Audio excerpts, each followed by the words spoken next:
ओम जय श्री गणेशाय नमः। आप सभी का दिन शुभ और मंगलमय हो। भगवान गणेश और माता लक्ष्मी अपनी कृपा, अपना आशीर्वाद आप पर और आपके पूरे परिवार पर सदैव बनाए रखें। आज बुधवार के दिन हम सब भगवान गणेश की कथा का श्रवण करेंगे। पौराणिक ग्रंथों में बुधवार के व्रत की कथा कुछ इस प्रकार है। बहुत समय पहले की बात है। एक साहूकार का नया नया विवाह हुआ था। उसकी पत्नी मायके गई हुई थी। नया नया विवाह था, नई नई उमंग थी। साहूकार का परिवार भी कुछ खास बड़ा नहीं था। जो रिश्तेदार थे उनके घर बहुत दूर थे। अब साहूकार को अकेलापन खाए जा रहा था। उससे रहा न गया और साहूकार जा पहुंचा ससुराल। साहूकार की बड़ी आवा भगत हुई, लेकिन ससुराल में तो अपनी पत्नी से खुलकर बात करना, दूर सूरत देखना तक मुश्किल हो रहा था। अगले ही दिन साहूकार ने कह दिया कि विदाई की तैयारी कर लीजिए, हमें निकलना है। अब संयोगवश वह दिन था बुधवार का। सास ससुर ने समझाने का प्रयास किया कि बेटा, आज बुधवार का दिन है। इस दिन बेटी की विदाई नहीं करने का रिवाज है। बेटी की विदाई क्या, किसी भी शुभ कार्य के लिए यात्रा पर जाना बुधवार के दिन शुभ नहीं माना जाता। लेकिन साहूकार नहीं माना और कहा, मैं इन सब बातों को नहीं मानता, आप हमें जाने का आशीर्वाद दीजिए। अब अपने दामाद के आगे सास ससुर की कहाँ चलने वाली थी।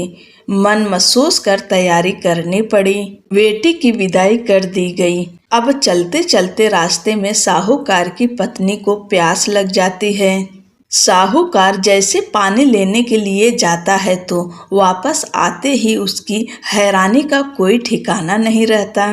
अपने ही हम शक्ल को गाड़ी में पत्नी की बगल में बैठे देखता है। उसकी पत्नी भी एक शक्ल के दो दो व्यक्तियों को देखकर परेशानी में पड़ गई और सोचने लगी उसका पति कौन सा है। जैसे ही साहूकार ने पत्नी के पास बैठे व्यक्ति से पूछा कि वह कौन है, तो पलटकर जवाब दिया कि भैया, मैं तो फला नगर का साहूकार हूँ और फला नगर से अपनी पत्नी को लेकर आ रहा हूँ। तुम बताओ, तुम कौन हो जो मेरा वेश धरकर यहाँ आ गए हो। ऐसे बहसबाजी करते करते दोनों में झगड़ा बढ़ गया। झगड़े को देखते हुए राज्य के सिपाही वहाँ आ पहुँचे और साहूकार को पकड़ लिया। अब सिपाही भी चक्कर में पड़ गए कि दोनों की शक्ल तो एक समान है। उन्होंने साहूकार की पत्नी से पूछा कि उसका पति इनमें से कौन सा है।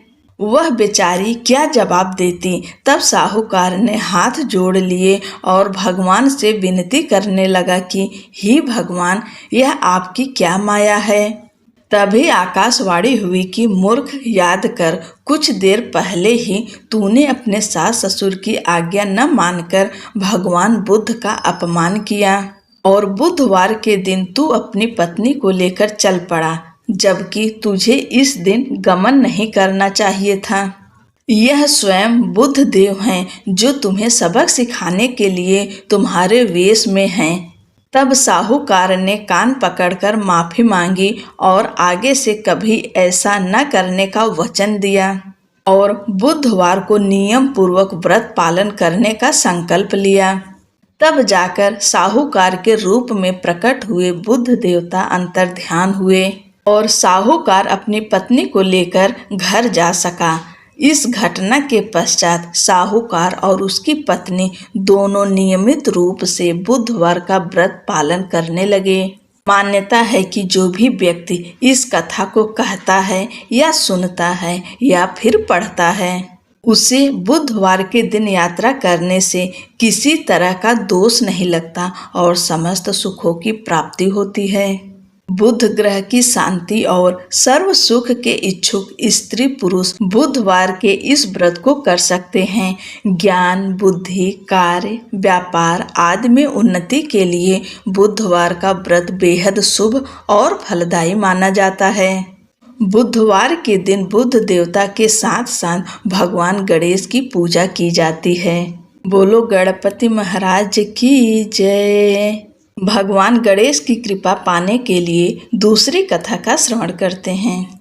पौराणिक कथा के अनुसार एक बुढ़िया माई रोज मिट्टी के गणेश जी की पूजा करती थी, लेकिन वो रोज गणेश की प्रतिमा बनाए और रोज ही गल जाए। उसके घर के सामने एक बार किसी सेठ जी का मकान बन रहा था। बुढ़िया माई ने मकान बनाने वाला कारीगरों से बोला, भाई, मेरे मिट्टी के बनाए गणेश जी रोज गल जाते हैं, आप मुझे पूजा के लिए पत्थर से एक गणेश जी बना दो, आपकी बहुत कृपा होगी। मकान बनाने वाला कारीगर बोला, माई, जितनी देर में हम तुम्हारे लिए गणेश जी बनाएंगे उतनी देर में हम दीवार पूरी कर देंगे। बुढ़िया ने सुनकर दुखी मन से घर वापस आ गई। दीवार पूरी करते करते शाम हो गई, लेकिन दीवार पूरी न हो सकी। कारीगर जितनी बार दीवार बनाए उतनी बार वह टेढ़ी हो जाए। शाम को सेठ जी आए तो उन्होंने कहा, आज कुछ काम नहीं किया। तब मकान बनाने वाला एक कारीगर सेठ जी के पास गया और उसने बुढ़िया वाली बात बताई।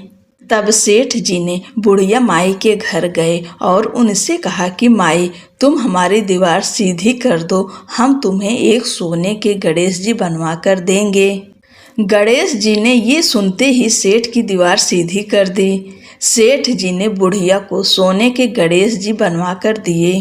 हे गणेश जी महाराज, जैसे आपने सेठ जी की दीवार सीधी करी है, वैसे ही कहानी कहने, सुनने और हुंकारा भरने वाले सभी के कार्य सीधे करना। भगवान गणेश की चमत्कारी लीला। प्राचीन काल की बात है, एक ग्राम में एक धनवान साहूकार अपनी पत्नी के साथ रहता था। वे दोनों भगवान गणेश के परम भक्त थे और प्रतिदिन उनकी पूजा अर्चना किया करते थे।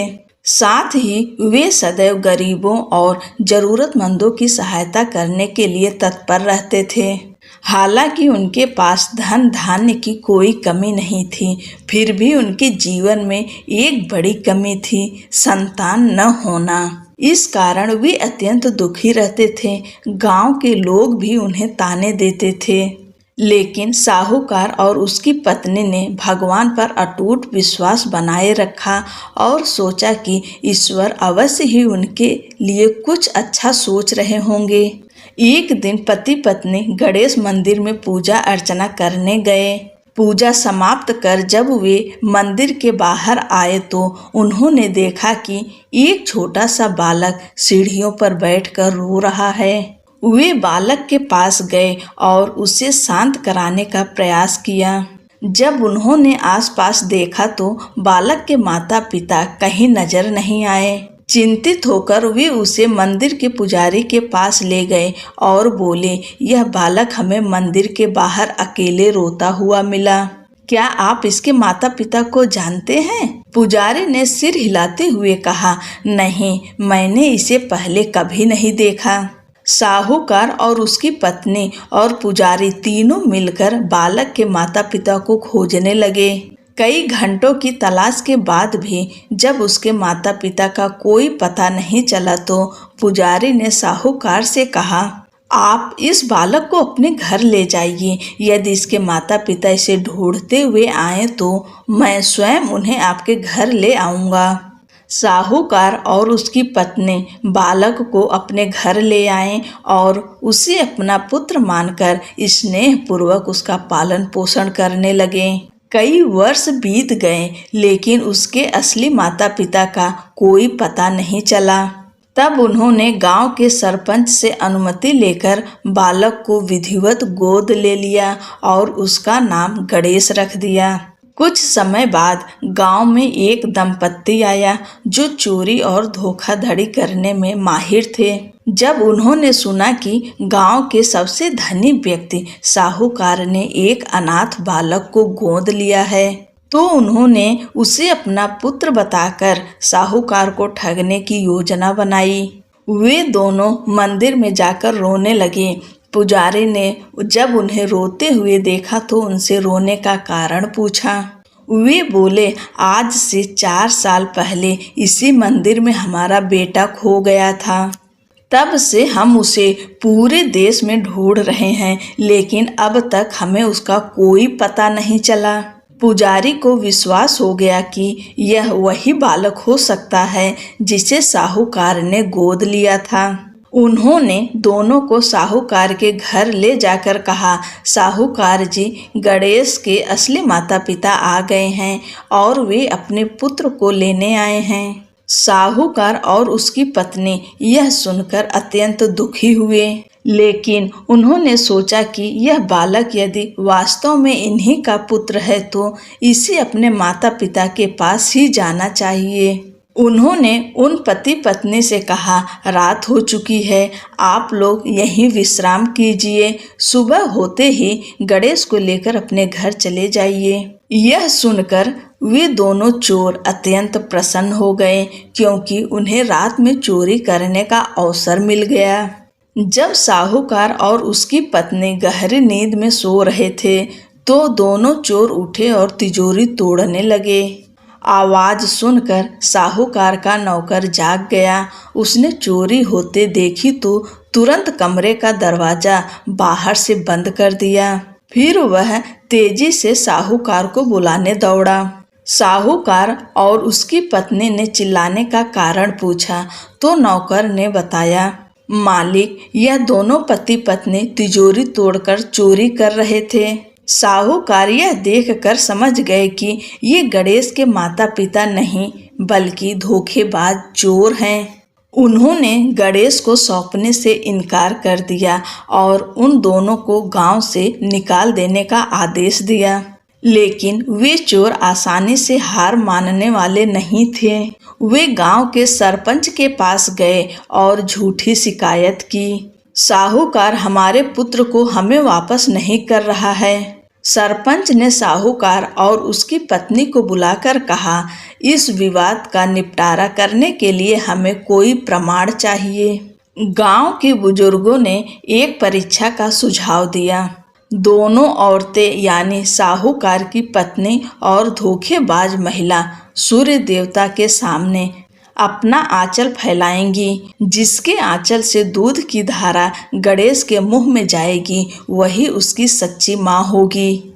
साहूकार की पत्नी और धोखेबाज महिला दोनों सूर्य के सामने खड़ी हुई और प्रार्थना करने लगीं। भगवान गणेश की कृपा से साहूकार की पत्नी के आंचल से दूध की धारा निकली और गणेश के मुंह में चली गई।